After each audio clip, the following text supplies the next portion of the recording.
로마서 9장 14절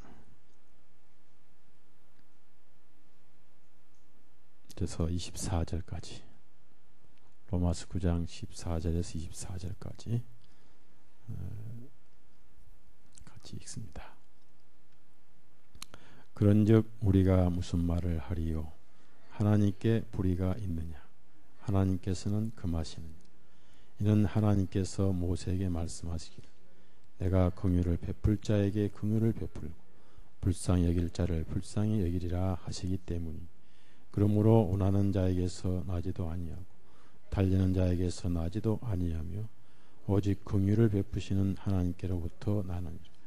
이는 성경 기록이 바라오에게 말씀하시기를 내가 이 목적을 위하여 너를 세웠으니 곧 내 안에서 나의 능력을 보이고 또 나의 이름이 온 땅에 두루 선포되게 함이니라 하셨으니. 그러므로 그분께서 긍휼을 베풀고자 하시는 자에게 긍휼을 베푸시고 또 그분께서 원하시는 자에게 완악하게 하시느니라. 그러면 내가 혹 내게 말하기를 어찌하여 그분께서 허전히 허물을 찾으시느냐? 누가 그분의 뜻을 거역하였느냐 하리니 아니라 오 사람아 내가 누구기에 감히 하나님께 대꾸하느냐? 지음을 받은 것이 지은 자에게 어찌하여 나를 이렇게 만들었냐고 하겠느냐? 도기장에 같은 진흙 덩어리로 하나는 귀하게 쓸 것을 다른 하나는 전하게 쓸 그릇을 만들 고난이 없겠느냐? 만일 하나님께서 자신의 분노를 친히 보이시고 그 권능을 알려지게 하시려고 밀하기로 진노의 그릇들을 오래 참으심으로 건드셨고 또한 영광이 이르도록 미리 예비하신 긍휼의 그릇들에게 자신의 영광의 풍성함을 알리고자 하셨을지라도 어찌하겠느냐? 이 긍휼의 그릇들은 우리니 곧 그분께서 유대인들 중에서뿐만 아니라 이방인들 중에서도 부르신 자들이니라.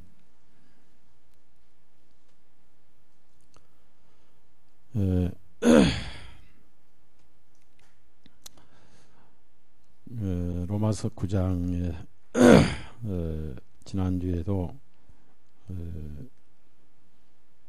강의를 했습니다마는 9장의 내용은 자칫 오해를 하면은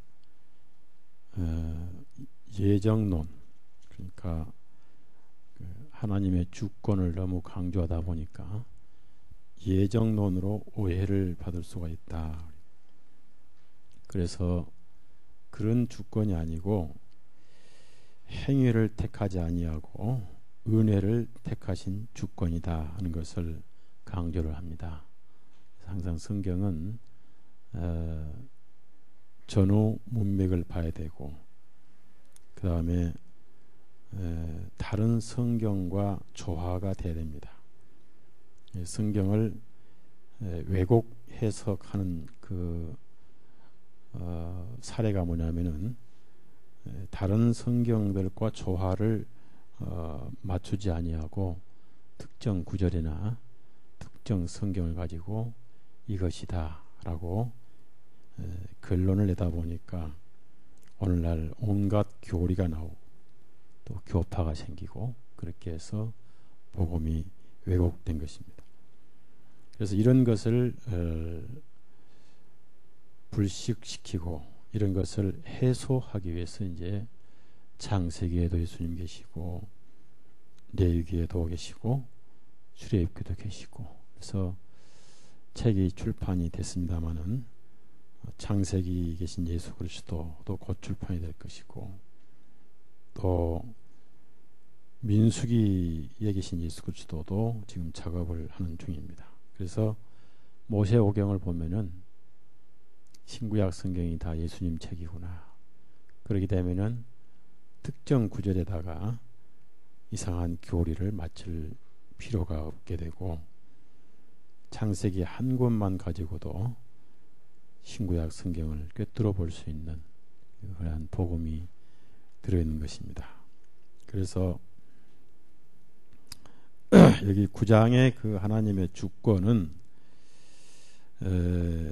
A냐 B냐의 선택의 주권이 아니고 행위냐 은혜냐, 즉 인간의 행위를 선택하셨느냐 아니면 하나님의 은혜를 선택하느냐, 그런 주권을 의미하는 것입니다. 그래서 칼빈이 이 로마서 9장을 오해를 했었다.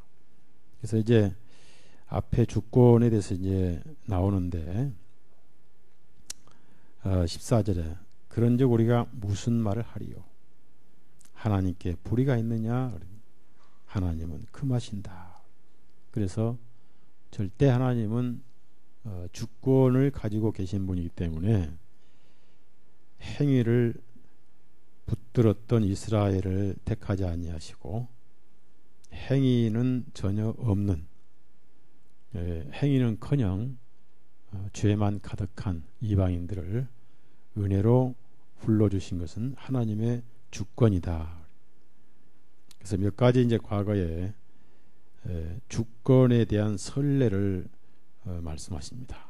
그래서 15절에는 모세에게 하신 말씀을 인용을 하십니다. 출애굽기 33장 19절 한번 찾아봅시다.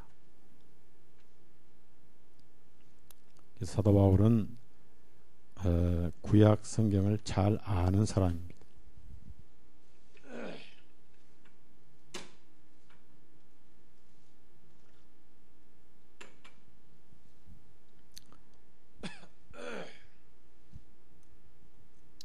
출애굽기 33장 19절 같이 읽습니다. 그래서 선례를 지금 사도 바울이 인용을 하고 있는 것입니다. 19절 읽습니다. 주님께서 말씀하시기를 내가 모든 나의 선함을 내 앞에 지나게 할 것이며 내가 내 앞에 주의 이름을 선포하려 나는 은혜를 베풀 자에게 은혜를 베풀고 공의를 보일 자에게 공의를 보이느니라 하시고, 여기서 나의 선함이란 것은 은혜입니다. 그래서 나의 선이 내 앞에 지나가게 할 것이다. 그리고 나는 은혜를 베풀 자에게 은혜를 베풀고 긍휼을 보일 자에게 긍휼을 보이느니라. 그래서 이것은 하나님의 주권이라는 얘기죠. 하나님 마음속에는 미워하기 위해서 선택된 사람은 아무도 없다. 모두가 다 자기가 선택한 길 때문에 멸망과 심판이 올 뿐이다. 그 다음에 다시 로마서 9장에 내려갑시다. 그래서 1차 주권을 이제 선례를 들면서 출애굽기 33장에 하나님의 주권을 인용을 몇 군데 쭉 합니다. 그러면서 하나님의 주권은 악역도 쓰신다. 그 말이에요. 악역도. 그러니까 악한 자에게 긍휼을 베푸시는 그런 주권이 아니고 악한 자도 그 악을 드러내기 위해서 쓰신다는 얘기죠. 그러니까 하나님의 주권에는 이의 제기할 수가 없다. 그래서 우리는 예 아멘만 해야지 하나님께 이의를 제기해서는 안 된다. 그래서 17절 보면은 이는 성경 기록이 파라오에게 말씀하시기를 내가 이 목적을 위하여 너를 세웠으니 곧 내 안에서 나의 능력을 보이고 또 나의 이름이 온 땅에 두루 선포되게 함이니라. 그래서 파라오에게 파라오는 악역으로 선택을 받았습니다. 개인적으로 미운 게 아닙니다. 개인적으로 미운 게 아니고 첫째는 하나님의 살아계심을 드러내시고 둘째는 이스라엘 민족을 통해서 인류를 구원하시는 계획을 드러내시기 위해서니까 큰 목적으로는 파라오도 하나의 도구입니다. 개인적으로는 이제 파라오의 그 완악함 때문에 불행한 종말을 맞이했습니다. 그래서 파라오도 하나님께서 주권으로 쓰시는 도구였다. 그 말. 출애굽기 그냥 9장. 출애굽기 9장. 우리가 이러한 주권을 쭉 선례를 배우면서 그래서 죄인을 의롭다 하시는데 누가 이웃 알 소냐 그런 말이에요. 죽일 놈을 안 죽이시고 살려주시는데 누가 이웃하느냐 그 말이에요. 예. 평생 강도짓한 죄인을 추국 데려가시는데 누가 이웃하느냐 그 말이죠.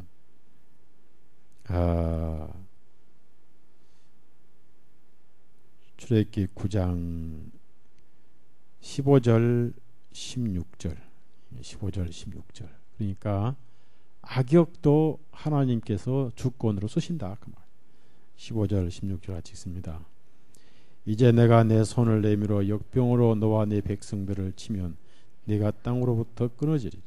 이 목적을 위하여 내가 너를 세운 것이니 곧 내 안에서 나의 능력을 보이고 나의 이름이 온 땅 전역에 걸쳐 선포되게 하려 합니까? 바로왕이 순수하게 말을 들으면은 하나님의 능력과 권능이 드러나질 않잖아요. 그래서 최대한 완악하게 하시고 또 거기서 하나님의 능력을 밝히셨다. 우리가 우리의 의가 최대한 하나님 앞에 반역할 것의 그림자죠. 그래서 어느 날 예수님 빌라도 앞에 서셨을 때 빌라도 앞에 신문을 받으실 때 대답을 별로 안 하셨어요.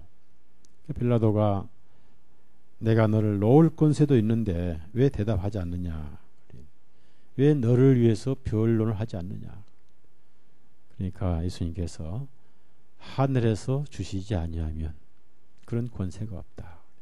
그래서 빌라도도 하나님에 의해서 세워진 신문관이었다. 그러니까 이렇게 주권을 지금 강조를 합니다. 심지어는 하나님께서는 그 바벨론 임금까지도 종이다. 종이다. 자, 예레미야 25장 하자 보세요. 그래서 언제든지 하나님께서는 주권을 행사하실 수 있다 그 말이에요. 이것은 어디까지나 미운 놈 사랑하는 놈이 아니고 큰 대의를 위해서 하시고자 하신 일을 하신다. 큰 대의는 뭐냐면은 개인적으로 미운 사람, 사랑스러운 사람이 없다. 은혜를 주시기 위한 것이다. 그래서 은혜를 선택하셨다 그 말이에요. 25장 9절. 그래서 이스라엘을 70년 동안 포로로 부려먹은 예루살렘을 멸망시킨 바벨론 임금을 종이다. 그러니까 독약도 종 아니겠어요? 독약도 도구 아니겠습니까?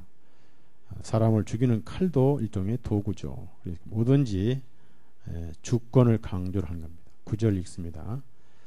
주가 말하노라. 보라, 내가 보내어 북쪽의 모든 종족들을 내 종 바벨론의 왕 느부갓네살로 취하게 하리니 그들을 데려와서 이 땅을 대적하고 그곳의 거주민들을 대적하며 그 주변의 모든 민족들을 대적하게 하겠으며 또 그들을 완전히 멸망시켜 그들로 하여금 경악과 경멸거리와 영속하는 황폐함이 되게 하리. 여기서 내 종이라고 내 종. 내 종이다. 그러니까 악한 것도 소위 필요악이라고 하죠. 하나님의 주권에 들어있다. 그래서 이스라엘 북방왕을 길러서 이스라엘을 채찍질하시고 로마를 키우셔서 계시록을 또 이루시고 이런 모든 것이 하나님의 주권이다. 그래서 이 세상의 모든 생물들도 다 필요해서 만드셨고 잠언서 16장을 하자면 잠언서 16장 4절을 보면은 악한 것도 하나님이 만드셨어요. 그러니까 악을 만드신 건 아닙니다. 죄를 만드신 건 아니에요. 죄는 사단이 의해서 인간이 저질렀습니다만은 하나님의 주권을 강조합니다. 4절 같이 있습니다. 주님께서는 모든 것들을 자신을 위하여 만드셨나니 참으로 불의한 자도 악한 나를 위해서 만드셨느니라. 불의한 자도 만드셨다. 불의하게 하신 건 아니에요. 그러나 그것까지도 주권에 속해 있다. 절대 예정론이 아닙니다. 이걸 잘못 오해하면은 운명론이 되는 것이고, 좀 더 심하면 팔자소관이 되는 거예요. 그래서 게을러 빠져서 서울대에 떨어져 놓고도 팔자소관이다 라고 도피를 하죠. 핑계를 하죠. 땀 흘려 벌어서 저축할 생각하지 않고 투기했다가 쫄딱 망해가지고 팔자소관이다, 이렇게 책임을 면하려고 하죠. 이게 인간의 심리, 그렇죠? 인간의 심리. 자기가 책임지려고 안 해. 남한테 책임 드리고 어디 하든지 빠져나가려고 하는 인간의 심리예요. 성경을 부지런히 읽지도 않고 성경 구절을 꿈에서 들으려고 그러고 말해요. 성경을 부지런히 읽으라고 쓰셨지, 성경은 무당이나 미신식으로 읽으면 안 되죠. 부지런히 읽어야 돼. 텔레비 앞에서 1시간 앉아 있는 것보다 성경 앞에 1시간 앉아 읽으면 얼마나 좋겠어요. 다시 로마서 16장 내려갑시다. 그래서 18절에 보면은, 그러므로 그분께서 긍휼을 베풀고자 하시는 자에게 긍휼을 베푸시고 또 그분께서 원하시는 자에게 완악하게 하시느니라. 바로왕을 완악하게 하셨단 말이에요. 그러니까 이제 혹시 그러면 불평을 하지 않겠느냐 그 말이. 불평을 할 수도 있지 않느냐, 왜 그렇게 하셨냐고. 그런데 여기 불평을 해야 할 아무런 이유가 없는 거예요. 자, 19절 20절 같이 읽어요. 19, 20절 같이 읽습니다. 시작. 그러면 내가 혹 내게 말하기를 어찌하여 그분께서 여전히 허물을 찾으시느냐, 누가 그분의 뜻을 거역하였느냐 하려니, 아니라 오 사람아, 내가 누구에게 감히 하나님께 대꾸하느냐, 지음을 받은 것이 지은 자에게 어찌하여 나를 이렇게 만들었냐라고 하겠느냐. 도귀장이가 같은 진흙등을 하나는 귀하게 쓸 그릇을, 하나는 천하게 쓸 그릇을 만들 권한이 없겠느냐. 점점점 주권의 절대 주권을 강조를 하다 보니까 앞부분 1절에서 13절까지 부분과 뒷부분 30절부터 33절 부분을 무시하다 보니까 여기서 택자 예정론이 나온 겁니다. 성경은 항상 앞뒤를 연결시켜야죠. 성경은 거두절미하면 안 돼요. 성경은 절대 거두절미하면 안 되는 거예요. 성경은 반드시 미와 두를 연관을 시켜야 돼요. 두가 뭐죠? 머리. 미가 뭐죠? 꼬리.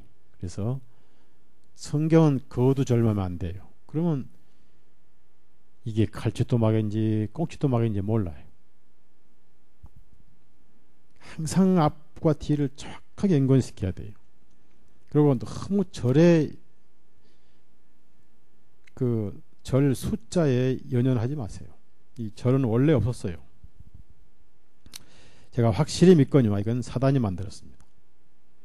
성령의 뜻은 아니에요.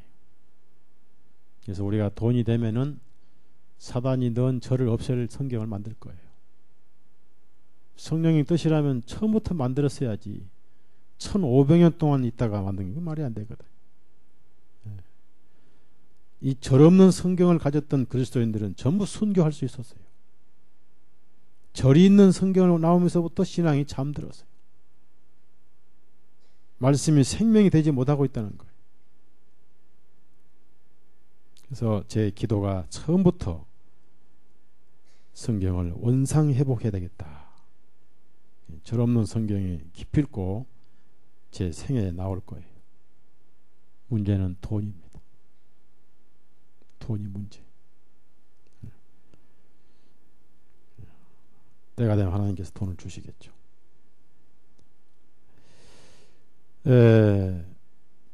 하나님의 마음대로 그릇을 만든다는데 누가 뭐라고 하느냐. 그 주권이다 그 말.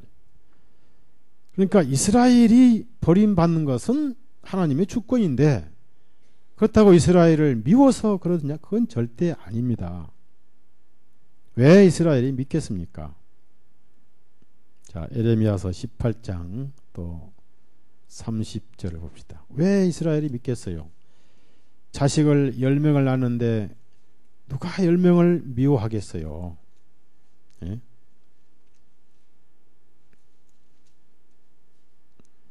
이것은 에레미야 18장에서 인용도 하신 구절입니다. 인용 6절 또 인용한 하신 구절이에요. 사도 바울은 구약을 다 꿰뚫고 있었죠. 철저한 율법주의자 바리새인이었기 때문에.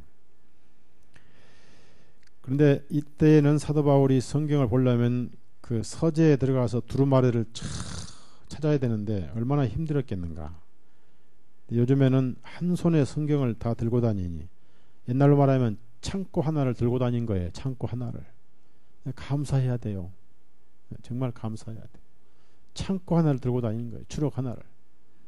6절 같이 읽어. 6절 주가 말하노라. 오 이스라엘 집아 내가 이 토기장이에 같이 너희에 행할 수 없겠느냐. 보라 오 이스라엘의 집아 진흙이 토기장이의 손에 있는 것 같이 너희가 내 손에 있느니라. 예.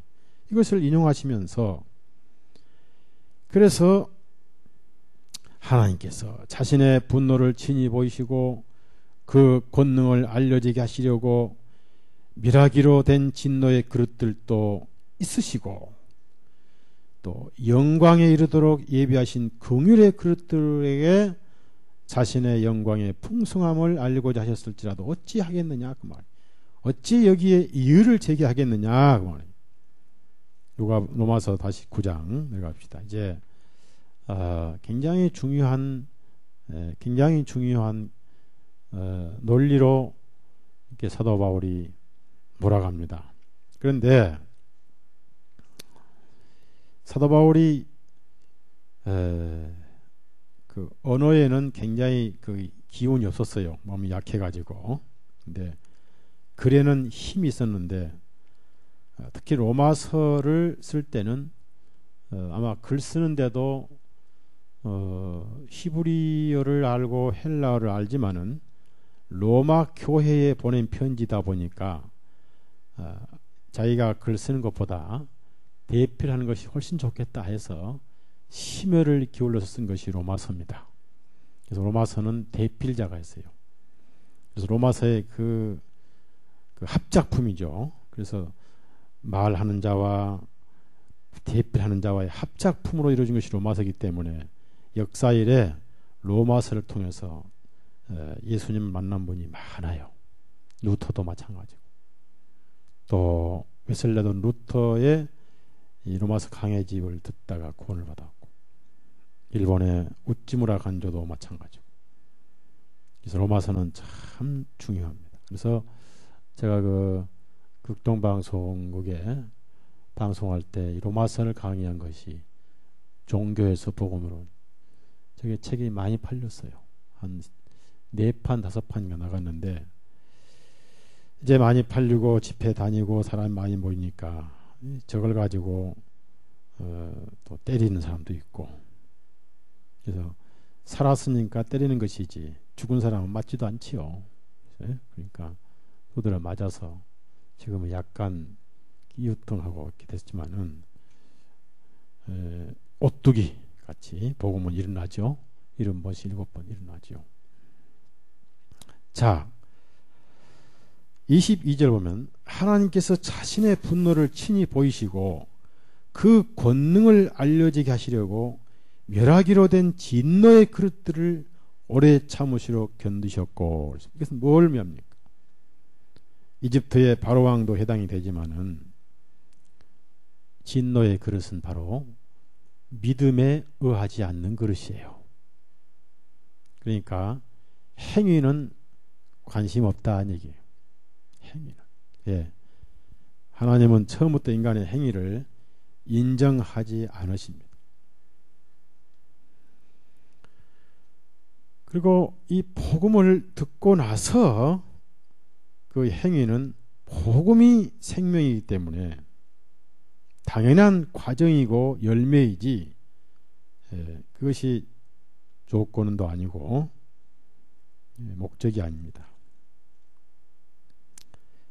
믿음에 의하지 않는, 그래서 믿음을 벗어난 자는 그냥 벗어난 게 아니고 진노가 그 위에 머물러 있습니다.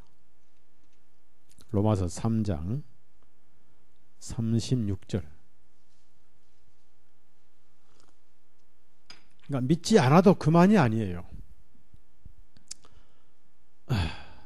둘 중에 하나를 선택을 하게 돼서 인간은 믿음이냐 지옥이냐를 선택을 해야 돼요. 그것은 반드시 개인의 의지가 절대 중요합니다. 로마서 3장 36절. 아들을 믿는 자는, 요한복음, 로마서가 요한복음, 요한복음을 로마서라고 그랬군요.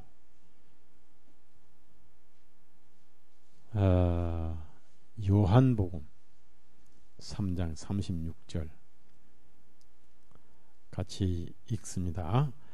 아들을 믿는 자는 영존하는 생명을 가졌고 그 아들을 믿지 아니한 자는 생명을 보지 못하고 오히려 하나님의 진노가 그 위에 머물러 있느니라. 여기서 이 헤스란 것은 영어로 영생을 가졌다 그 말이, 가지고 있다 그 말이, 가질 것이다 아닙니다. 영생을 가지리라가 아닙니다. 영생을 가지고 있습니다. 그리고 가지고 있는 영생은 훼손되지 않습니다. 또 빼앗기지도 않습니다. 여기서 진노가 머물러 있습니다. 그럼 이 진노가 머물러 있는 것은 이방인이고 유대인이고 다 해당이 되는데 그게 뭡니까? 믿음에 서 있지 않는 자는 유대인이고 이방인이고 다 진노의 그릇입니다. 그래서 아브라함 후손인도 의미가 없고 율법에 속한 의미가 없고, 그래서 앞부분 아브라함의 씨라 하여 다 자녀가 아니다. 왜냐하면 육신의 자녀들이 하나님 자녀들이 아니요 이삭의 약속에 의해서 태어난 것처럼 하나님의 말씀에 의해서 태어난 자만 하나님의 자녀다. 이렇게 긍휼을 베푸실 하나님의 마음을 여기에 발표를 해 놓으신 겁니다. 그래서 인간적으로 선하게 살았고 인간적으로 열심히 살았는데 왜 내가 진노의 그릇이냐라고 이유를 제기할 사람들이 있다 그 말이에요. 이유를. 그래서 첫째는 선이 아니다고 성경에 알려주시기 위해서 율법을 주신 것이고, 두 번째는 믿지 않기 때문에 죄인이다. 그래서 죄인에서 의인되는 경계선은 믿음이죠.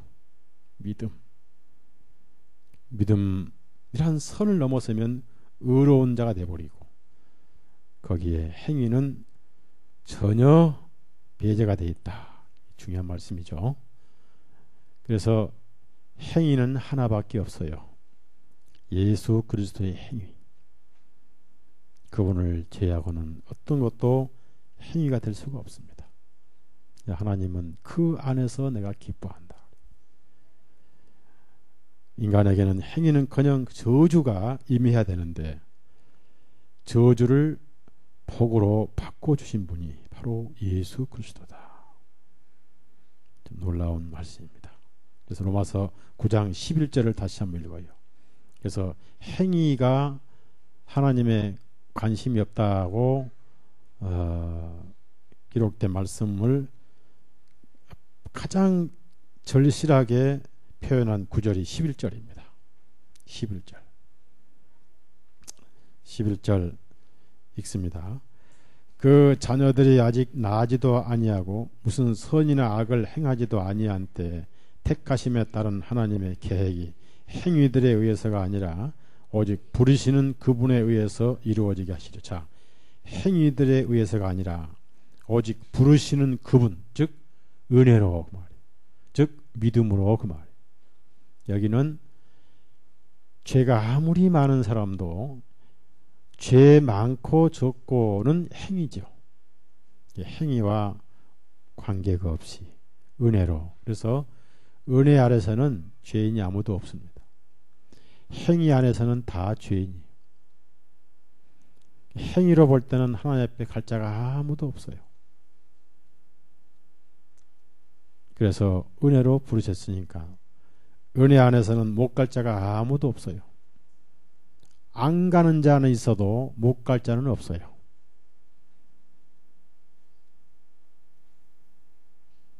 안 가는 자는 있어도 못 갈 자는 없습니다.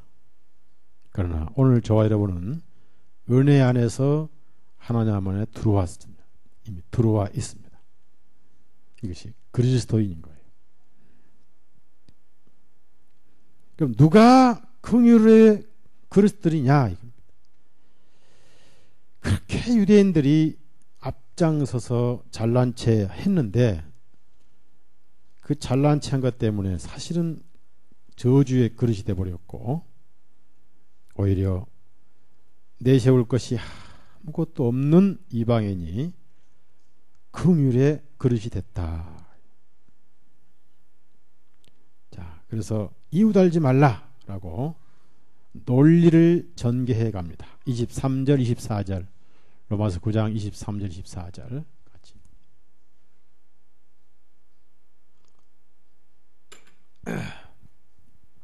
같이 읽습니다. 또한 영광에 이르도록 미리 예비하신 긍휼의 그릇들에게 자신의 영광의 풍성함을 알리고자 하셨을지라도 어찌하겠느냐.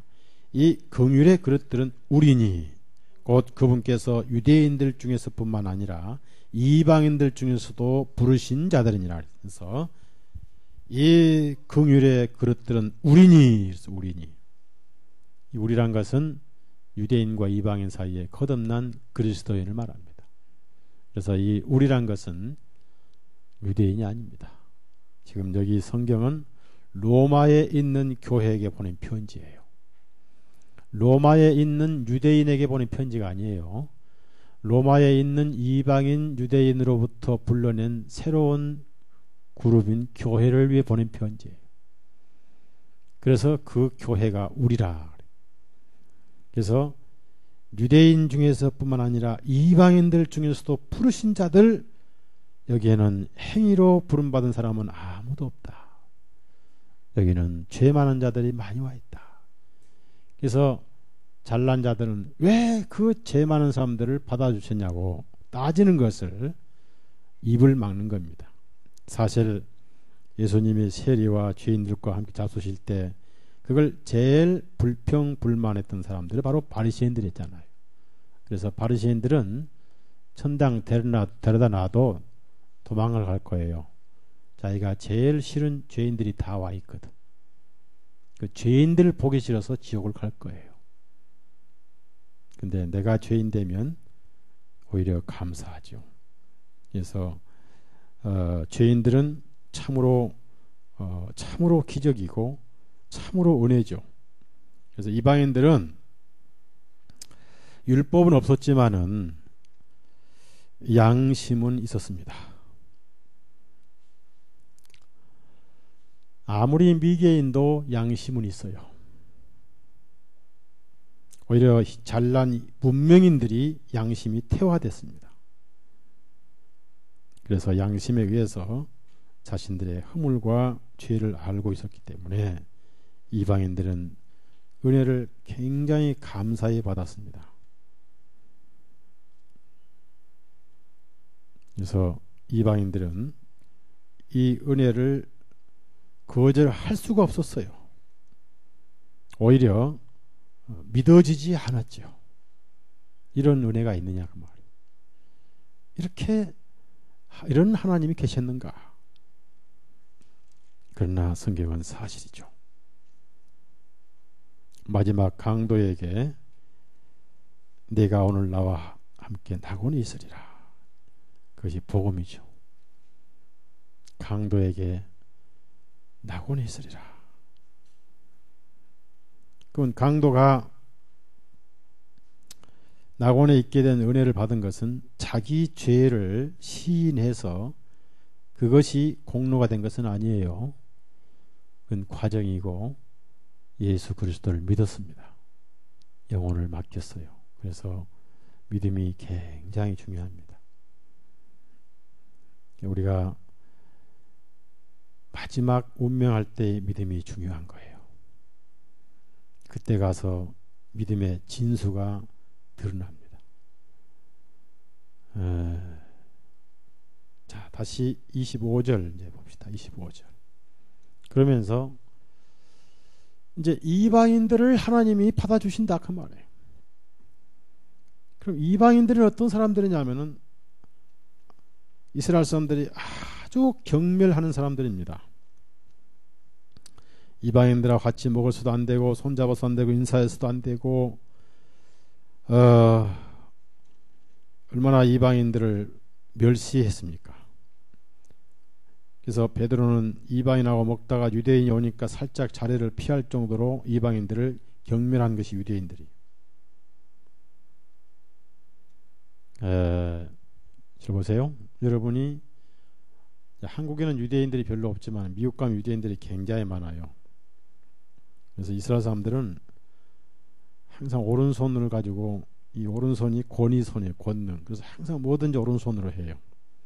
그래서 오른손으로 기름을 웅켜서 뿌리기도 하고 오른손을 막 해서 오른손을 권능과 능력과 권위의 손으로 씁니다. 그래서 인사할 때도 샬롬 이렇게 해야 돼요. 만약에 왼손 했다는 욕 되게 더 먹어요. 절대 여러분이 혹시 한국 이스라엘 올 때 이렇게 하지 마세요. 욕 되게 더 먹어요. 이스라엘 풍습이 있거든. 자, 25절 호세아의 글에서도 그렇습니다. 이제 호세아, 이사야 계속 등 총동원하면서 율법과는 전혀 상관이 없고 할례와도 전혀 상관이 없고 아브라함의 육신의 피와는 전혀 상관이 없는 이방인들을 은혜로 부르실 것을 이미 호세아의 글에서나 이사야의 글에서 이미 말씀하셨지 않느냐. 그러니까 당연히 믿음으로 구원받는 것이 옳지 않느냐라고 구약 성경을 계속 인용을 합니다. 그래서 로마서의 구약 성경을 이렇게 인용을 많이 한 구절은 장 9장 로마서 9장이죠. 9장. 자, 우선 호세아 1장 하자 보세요. 호세아. 그래서 호세아를 보면 자, 호세아 1장을 보면은 호세아에게 음란한 여인을 아내로 취하라 그랬습니다. 그래서 이제 이스라엘 민족을 묘사를 한 거예요. 그래서 이스라엘 민족들은 이제 내 자식이 아니다, 내 백성이 아니다, 그렇게 애연을 하시죠. 애연. 그래서 6절 보면 이제 제가 읽습니다. 그녀가 아이를 수태하여 딸을 낳으니 하나님께서 그에게 말씀하시기를 그녀의 이름을 로루하마라 하라. 로루하마. 자, 그래서 이는 내가 다시는 이스라엘 집에 긍휼을 베풀지 아니하고 그들을 완전히 제거하여 버릴 것이다. 그래서 로루하마. 그래서 로란 글자가 앞에 붙었는데 이 롤은 내 것이 아니다는 뜻이에요. 로, 내 것이 아니다. 그 다음에 9절 또 읽어봐요. 9절 8절 9절 8절 9절 시작. 이제 그녀가 로루하마를 젖댄 후에 또 아이를 수태해 아들을 낳았다. 이 하나님께서 말씀하시기를 그의 이름을 로암미라 하라. 이는 너희는 내 백성이 아니요 또 나는 너희 하나님으로 있지 않아. 그래서 앞에다 로를 붙인 것은 그 아들도 아니다, 딸도 아니고 아들도 아니다. 이제 이스라엘은 아니다. 그럼 누가 로루하마가 아니라 루하마냐? 누가 로암미가 아니라 암미냐? 믿음으로 구원받은 자, 이방인들. 그래서 로가 붙은 것은 아니다는 뜻이에요. 로가 뭐라고요? 하나님 것이 아니다는 뜻이에요. 나중에 시험에 나옵니다. 시험에 나와요. 그래서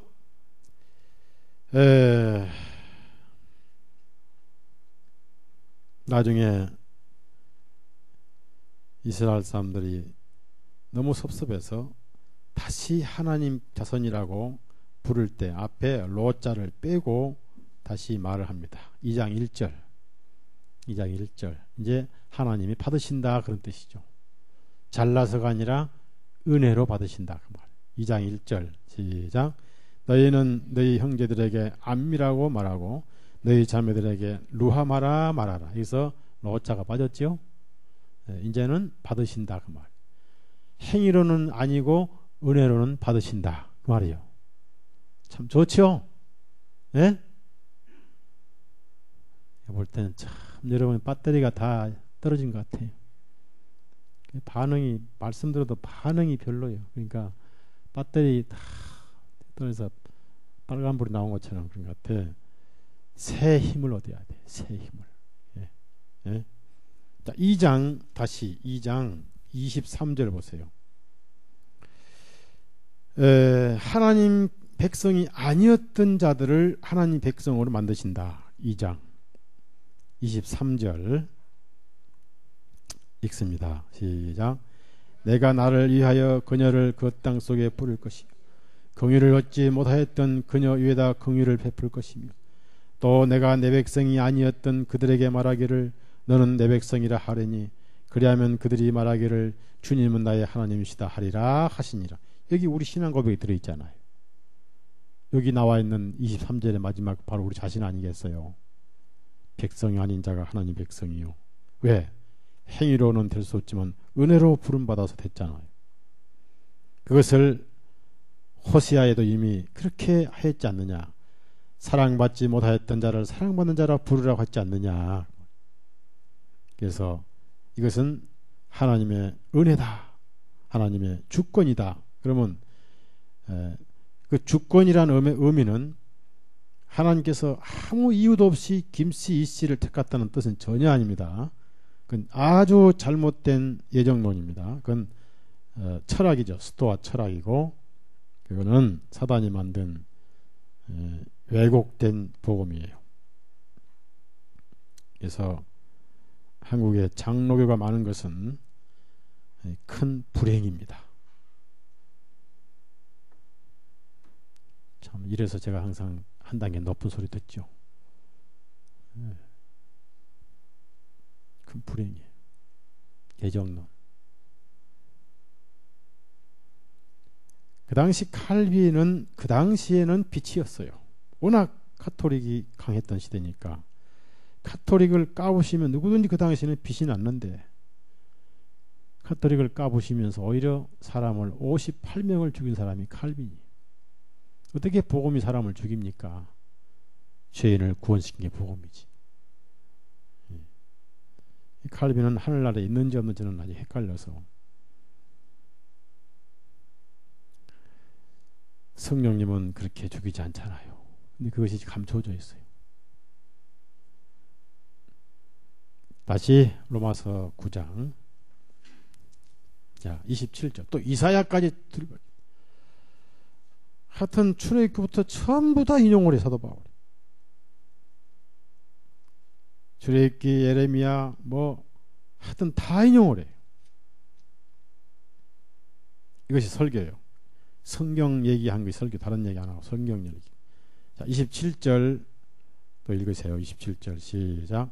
또한 이사야도 이스라엘에 관하여 외치기를 이스라엘을 자녀들 수가 바다에 몰이 갈지라도 남은 자만 구원을 얻으리라. 많은 분들이 이 남은 자를 오해를 해요. 오해를. 이 남은 자를 1948년 독립에 돌아온 사람을 남은 자라 하는 거예요. 착각도 이만저만. 그것이 남은 자가 아니고 교회가 남은 자예요. 이방인 유대인 중에 구원받은 자를 남은 자라고 그래요. 이사야 10장 가져봅시다. 이사야 10장. 상징적 표현입니다. 이사야 10장. 그 남은 자란 것은 행위가 아니라 교회, 믿음으로 부름받은 자를 남은 자라고 그래요. 이사야 10장 20절에서 23절까지 같이 읽어요. 그래서 성경을 내면, 이면으로 봐야지 표면만 보면 안 되고, 할례도 이면의 할례가 마음의 할례라고 그랬죠. 그러니까 항상 성경은 하나님의 지성소를 우리가 들여다봐야 돼요. 20절에서 23절까지 시작. 그날에 이스라엘의 남은 자와 야곱의 집에서 도피한 자들은 더 이상 자기들을 친자에게 의지하지 아니하고 오직 주님 곧 진실로 이스라엘의 거룩하신 분께 의지하리. 남은 자 곧 야곱의 남은 자가 능력이 하나님께로 돌아오리라. 이는 내 백성 이스라엘이 바다의 모리 같을지라도 그들 중에 남은 자만 돌아오리니 작정된 멸망이 공의와 더불어 넘칠 것이요 이는 만군의 주 하나님께서 멸망을 이루실 것이니 곧 온 땅의 한가운데 작정될 멸망이니까 바벨론 멸망에 대한 예언이면서 남은 자는 바벨론 끌려가고 남은 이스라엘 땅의 남은 자가 아니라 미래의 은혜로 부름받은 영적 이스라엘을 의미합니다. 교회가 영적 이스라엘이에요. 그래서 아브라함 시가 끝난 게 아니죠. 네. 그래서 하나님 말씀은 폐해진 것이 아니죠. 왜? 아브라함 진정한 씨는 혈통이 아니고 약속의 씨잖아요. 예? 이해가요? 이해되십니까? 예? 예. 어차피 처음부터 아브라함 후손은 혈통이 아니잖아요. 맞죠? 이삭이 약속으로 태어났으니까 약속에 의한 자만 하나님 백성이잖아요. 맞죠? 그래서 말씀으로 우리 거듭났잖아요. 혈통이 아니고. 그래서 할례는 의미가 없고 아브라함 피도 의미가 없고. 자, 그래서 하나님은 그분의 일을 하신다. 다시 로마서 9장 28절. 그 말씀을 반드시 이루신다 그 말. 그러니까 혈통으로 낳은 자가 하늘의 별 같을지라도 그 혈통으로 낳은 자손은 아니다. 하나님의 약속으로 낳은 자만 자손이다. 그래서 혈통은 배제되고 할례도 배제되고 약속의 말씀으로 의인된 그리스도인들이 남은 자다 그 말이에요. 그래서 하나님은 그 말씀을 이루실 것이다. 28절 시작. 이는 그분께서 그 일을 마치시고 의로우심 중에 속히 이루시리니 이는 주님께서 땅 위에서 속히 행하실 것임이라 하였느니라. 그래서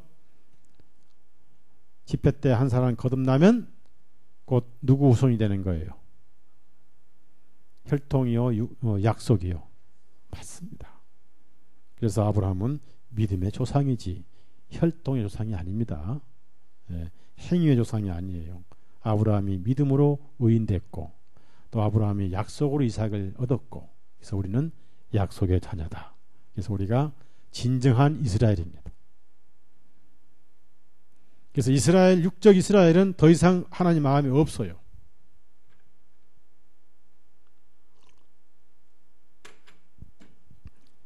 그러니까 이스라엘 땅에 이스라엘이 모은다는 거, 뭐 송아지 잡고 뭐 하나님의 마음에 속을 뒤집히게 하는 짓입니다.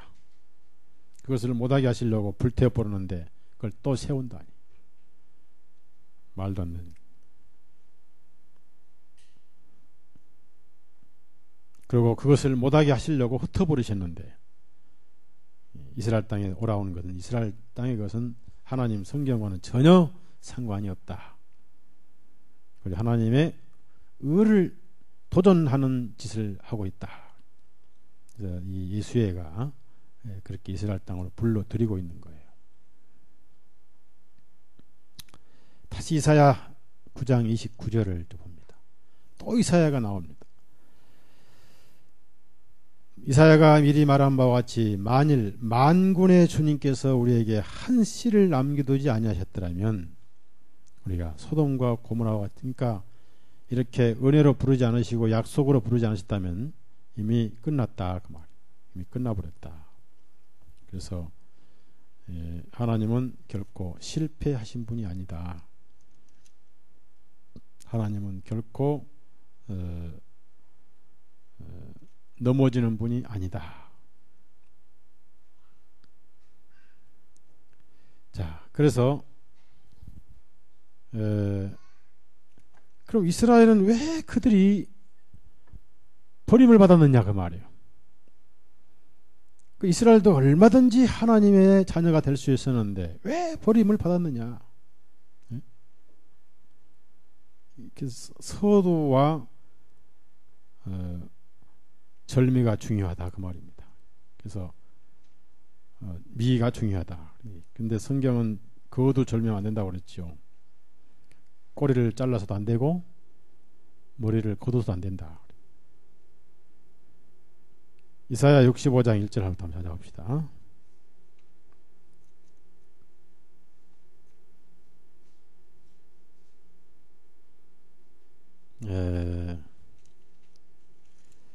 그래서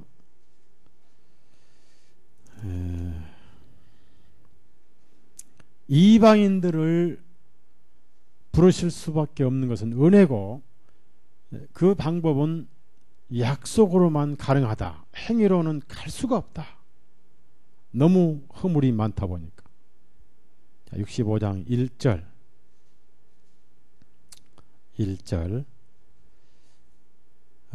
읽습니다. 나를 구하지 아니하던 자들이 나를 찾아내었고 나를 찾지 아니하던 자들이 나를 발견하였느니라. 내가 나의 이름을 부르지 아니하던 한 민족에게 말하기를 나를 보라 나를 보라 하였느니라. 이 교회입니다. 교회.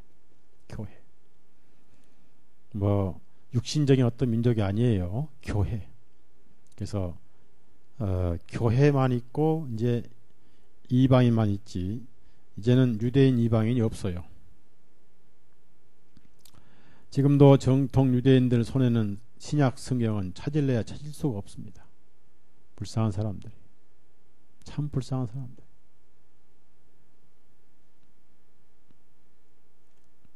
이런 것을 보면은 그래서 이제 이렇게 9장 하나님의 주권은 은혜를 택하셨다. 율법을 가진 또 아브라함의 혈통을 가진 자가 아니다. 이렇게 존계를 하면서 10장에 가서는 복음의 절정을 이룹니다. 믿음으로 구원받는 그래서 복음의 절정이 10장입니다. 10장에는 율법이 마침이 됐다느니 내가 믿는 말씀이 믿음의 말씀이라느니 마음으로 믿어 의에 이르고 그 다음에 믿음은 들으면서 나고 이렇게 쭉 하다가 11장에 가서 그렇다고 해서 너희들도 교만해서는 안 된다 그런 얘기 그렇게 나와요. 응? 왜? 따지고 보면 니들은 돌감람나무다 그런 뜻이죠. 그렇게 전개를 나가면서 돌감나무 같은 존재도 없는 사람들에게 은혜를 주셔서 의인 되게 했고 약속을 아브라함 자손 되게 했으니 그러므로 너희는 산제사를 드릴지니라가 12장이죠. 맞죠? 12장, 14장, 15장까지 구원받은 자의 생활 얘기가 나와요. 열매와 생활. 그리고 16장 가서는 마지막에 구체적으로 안부 편지를 합니다. 누구에게 인사하라 이렇게 쭉 얘기를 합니다. 자, 20분 남았는데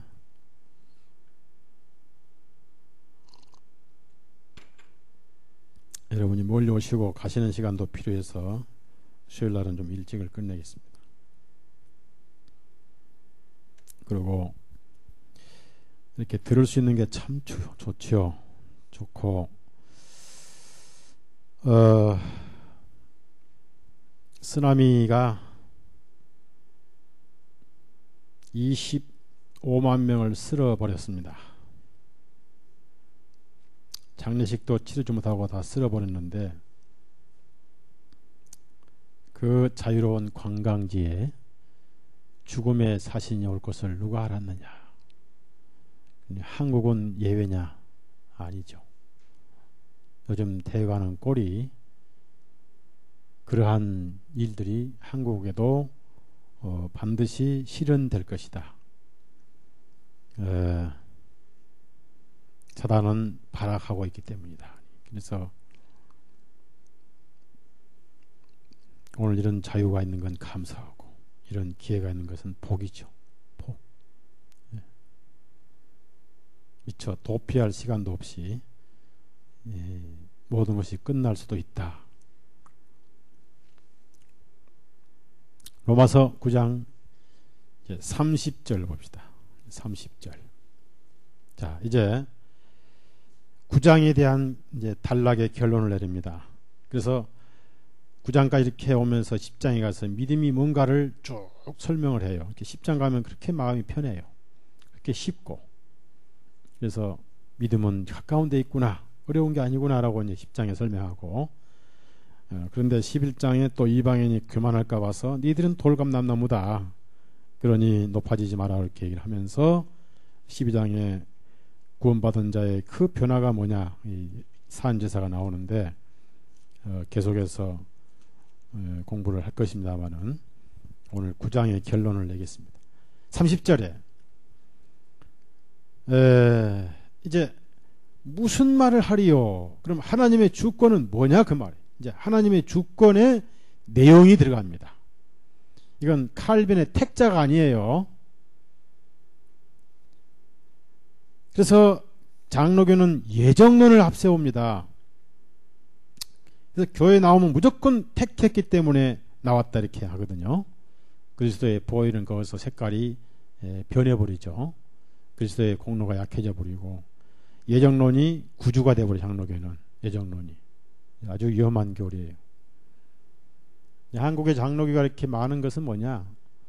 첫째는 장로교 선교사들이 먼저 왔기 때문이고, 침례교 선교사가 먼저 왔는데 꽃을 못 피웠고요. 언더우드 아펠셀러가 이제 감리교 장로교 먼저 와서 그걸 퍼뜨렸는데 예수회가 그 퍼뜨리도록 그렇게 또 기회를 놓지 않겠는가? 왜냐하면 이미 예수회는 200년 전에 들어와 있었으니까. 한국에 가톨릭 선교사는 전부 예수회 회원들이에요. 그걸 아셔야 돼요. 역사 일반 학교에서 배운 역사는 다 가짜예요. 그들은 선교가 아니라 정복이죠. 정복.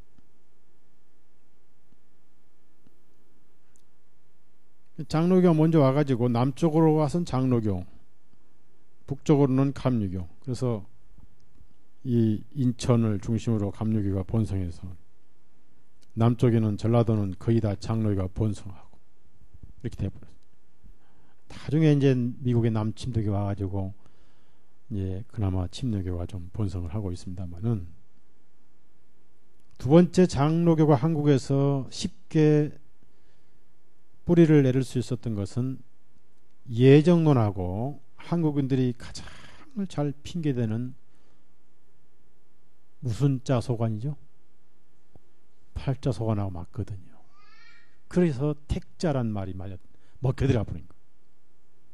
팔자 소관하고. 그러니까 장로교가 붕괴했어요. 그저 장로교 간판 딱 붙이고 목사 가운만 입으면 그때부터 먹고 살아요. 11조가 나와버려요.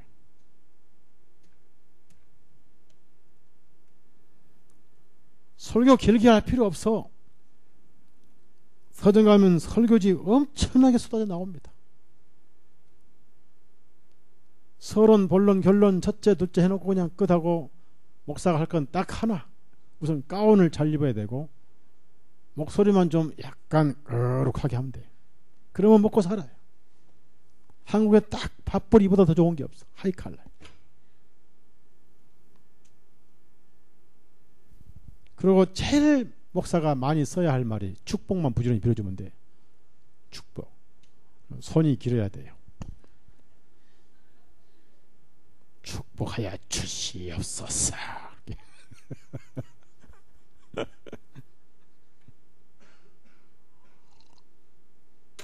이 서달석이라는 사람은 죽었다 깨나도 그건 못해요. 그건 못해. 죽었다 깨나도. 항상 직선적이고 할 말을 해야 속이 시원하고 그래서 고생이 이렇게 많고. 자, 30절 보니 지금까지 하나님의 주권의 결론입니다. 그런즉 이제 우리가 무슨 말을 하리요? 의를 쫓아 따르지 아니하던, 즉 행위를 세우려고 열심히 도를 닦고 율법을 따르지 아니하던 이방인들이 가만히 앉아서 의인 됐으니, 그 말이에요. 참 이 세상에 이걸 우리말로 뭐 안 되고 코 풀어요?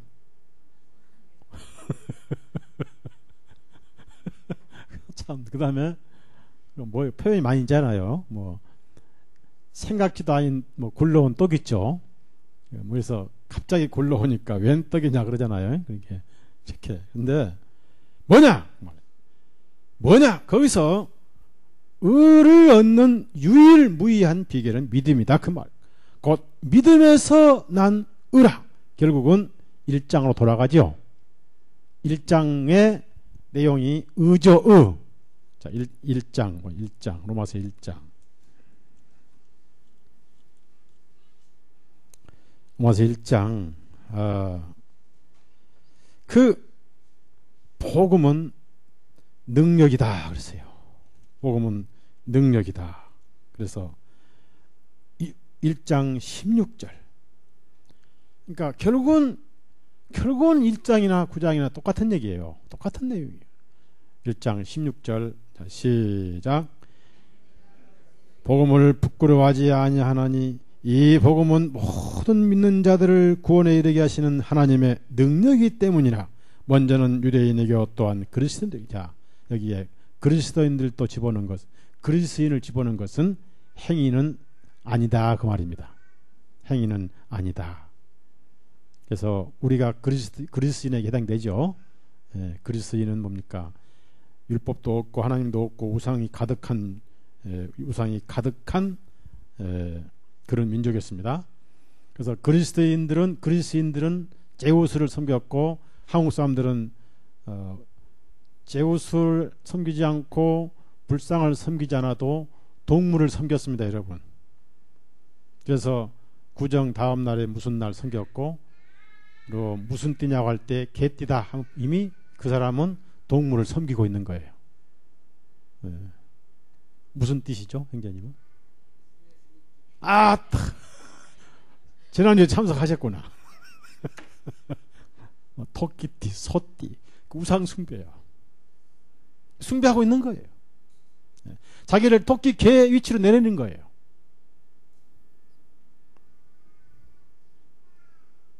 네, 참 대답. 지난주 참석할 때는 크게 오늘 창피당할 뻔했어요. 그래서 말씀을 듣는 게 중요한 거예요. 자, 31절에서 33절 다 같이 읽어요. 자, 시작. 그러나 의의 법을 쫓아 따르던 이스라엘은 의의 법에 이르지 못하였으니 어찌 그러하냐? 이는 그들이 믿음에 의하여 의를 구하지 아니하고 오히려 율법의 행위로 된 것 같이 구하였음이라. 그들이 그 걸림돌에 걸려 넘어졌으니 기록된 바 보라, 내가 걸림돌과 실족하게 하는 반석을 시온에 두노니 누구든지 그를 믿는 자는 부끄러워하지 아니하리라 함과 같으니라. 참 정말 중요한 말씀이에요. 아니, 그렇게 의의 법을 쫓아 따르던 이스라엘이겠습니다.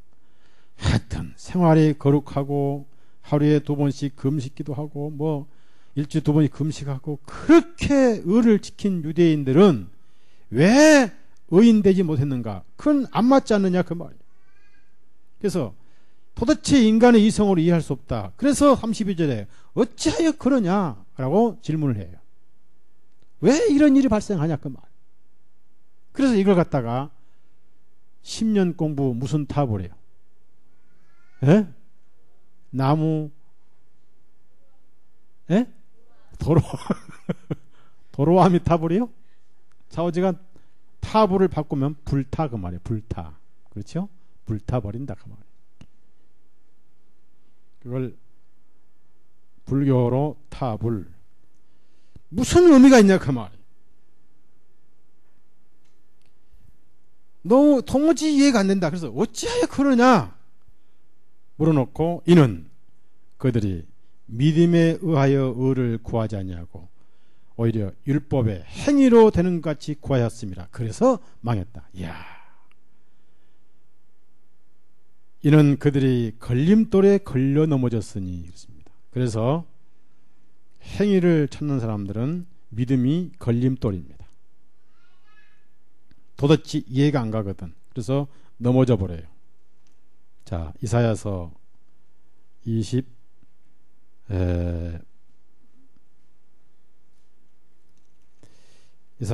8장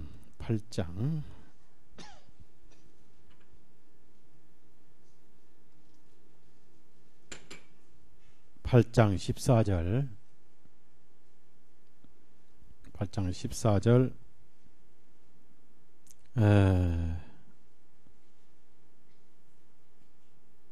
15절까지 읽습니다. 그분께서 한 성소가 되실 것이나 이스라엘의 두 집에는 넘어지는 돌과 거침이 되는 반석이 되실 것이며 예루살렘의 거주민들에게는 함정과 올무가 되시리니 그들 가운데 많은 사람들이 넘어지고 쓰러지고 부러지고 걸려들고 붙잡힐 것이라. 또 이사야 28장 봅시다. 28장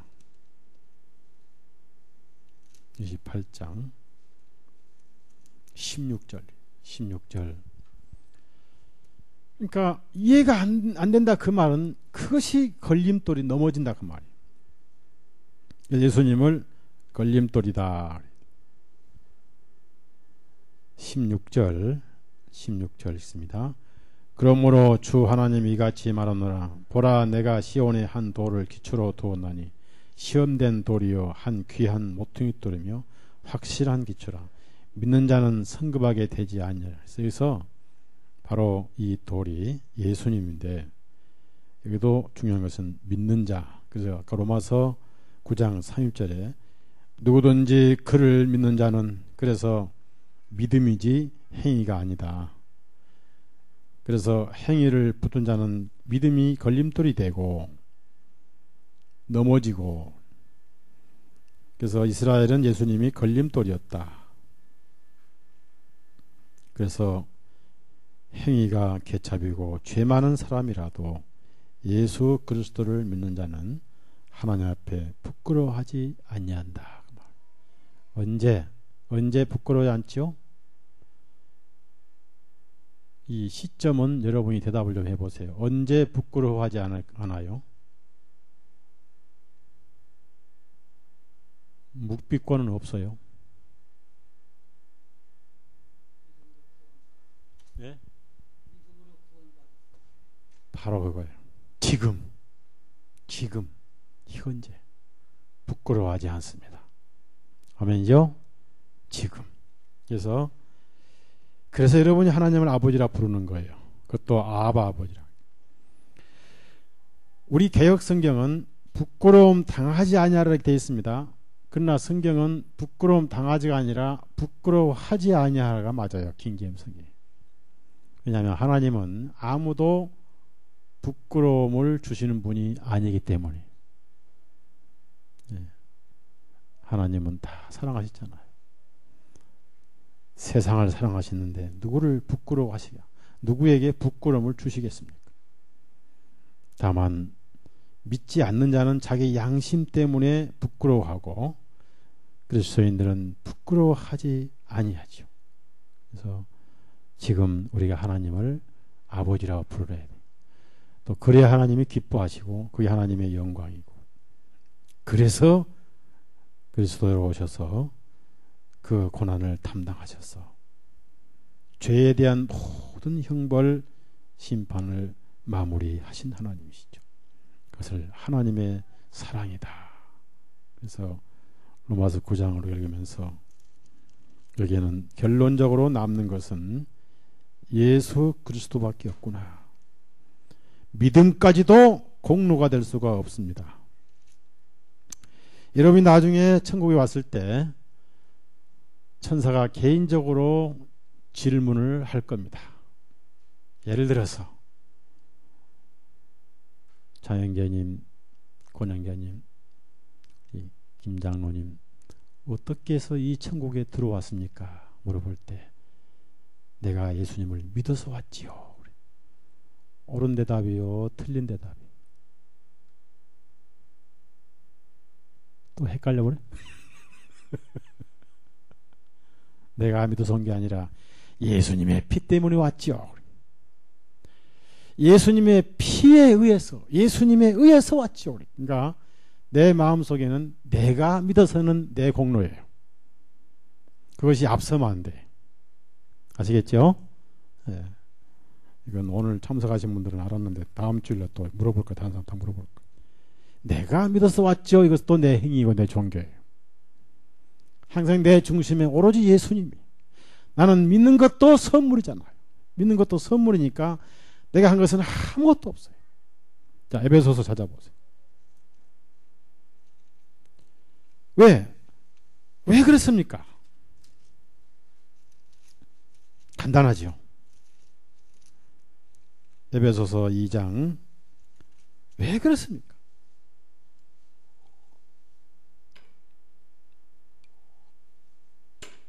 (2장 8절) 2장 8절.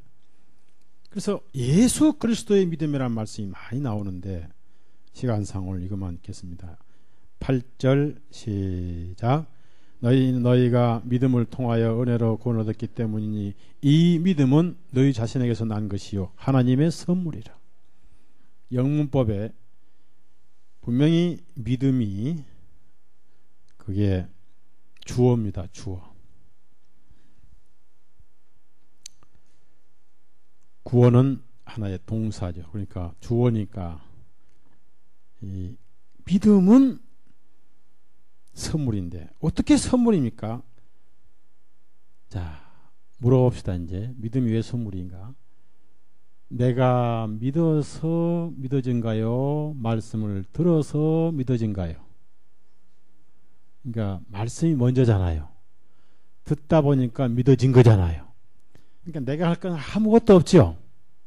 한 것은 아무것도 없어요. 그래서 예수님 때문에 왔죠. 이게 옳은 대답이에요. 그러면 천사가 100점이고 내가 믿어서 왔죠. 내가 예수님 믿어서 왔죠 하면은 50점인데 쫓아내지는 못해. 이미 와버렸으니까. 어떻든 왔잖아요. 예. 칭찬을 못 받는다 그 말.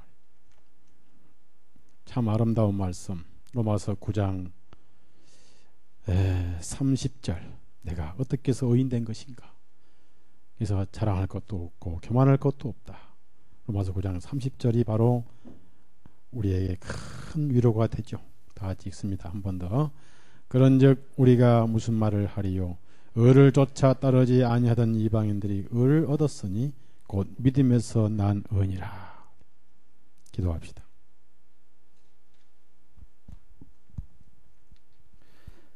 사랑하신 우리의 하나님 참으로 감사드립니다. 죄인이었던 우리가 하나님을 아버지로 부르게 하시고 또 아버지가 되시고 우리는 아들로서 아버지로 부르게 해주시고 행위로는 얼굴을 들 수가 없지만 믿음으로는 당당하게 서 있게 하신 하나님, 현재도 앞으로도 영원토록 부끄러워하지 아니하고 감사와 찬송으로 하나님 앞에 나가게 하신 혈통이 아니라 족보가 아니라 율법이 아니고 행위가 아니고 약속의 말씀으로 믿음으로 의로워지게 하신 하나님, 우리 구주 예수님께 참으로 영광을 돌립니다. 그래서 하나님 앞에 자신 있고 자신만만하게 찬송하며 천국을 향해서 달려가고 있사오니 믿음으로 계속 가게 해 주옵소서. 예수님 이름으로 기도드렸사옵나이다. 아멘. 마치겠습니다.